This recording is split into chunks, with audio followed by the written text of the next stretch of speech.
ខ្ញុំសូមជម្រាបសួរលោកគ្រូនិងជំនួសទីស្រីមួយជាគរុកសិទ្ធិបរិញ្ញាបត្រ1មកពីឋានៈកថ្ងៃនេះនឹងខ្ញុំនឹងធ្វើការឆ្លុះបញ្ចាំងក៏ដូចជាសង្ខេបអំពីមេរៀនសប្តាហ៍ទី6ទាក់ទងជាមួយនឹងពលំតាក់សូណូមីនិងការរៀបចំនិងការបង្កើតតេស្តចាសម្រាប់បន្តបំណងបន្ទាប់ពីចប់មេរៀននេះក៏សុខគរុនិស្សិតនឹងអាចពណ៌នាពីគុណសម្បត្តិនិងគុណវិបត្តិនៃការប្រើប្រាស់ប្រភេទសំណួរទម្រង់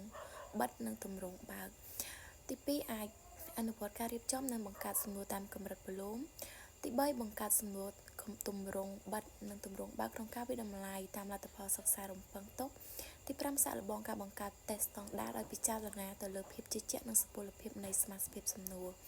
ចឹងនៅក្នុងមេរៀននេះដែរមានមាតិកាចំនួន6ទី1គោលការណ៍នៃការបង្កើតសំណួរតាមទ្រឹស្ដីពលំទី2ប្រភេទសំណួរតាមកម្រិតពលំទី3ការអនុវត្តបង្កើតសំណួរតាមកម្រិតពលំទី4គុណសម្បត្តិនិងគុណវិបត្តិនៃសំណួរទម្រង់បិទ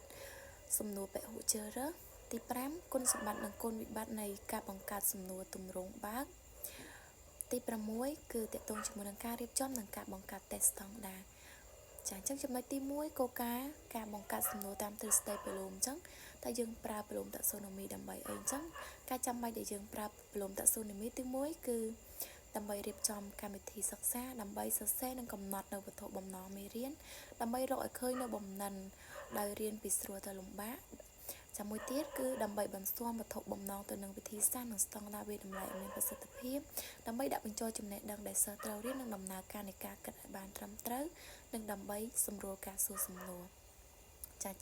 ចឹងនៅក្នុងនេះដែរគេចែកកម្រិតពុទ្ធិពលំទៅជា6កម្រិតទី1កម្រិតទី1កម្រិតការចងចាំកម្រិតទី2ការយល់កម្រិតទី3ការអនុវត្តកម្រិតទី4ការវិភាគកម្រិតទី5ការវាយតម្លៃ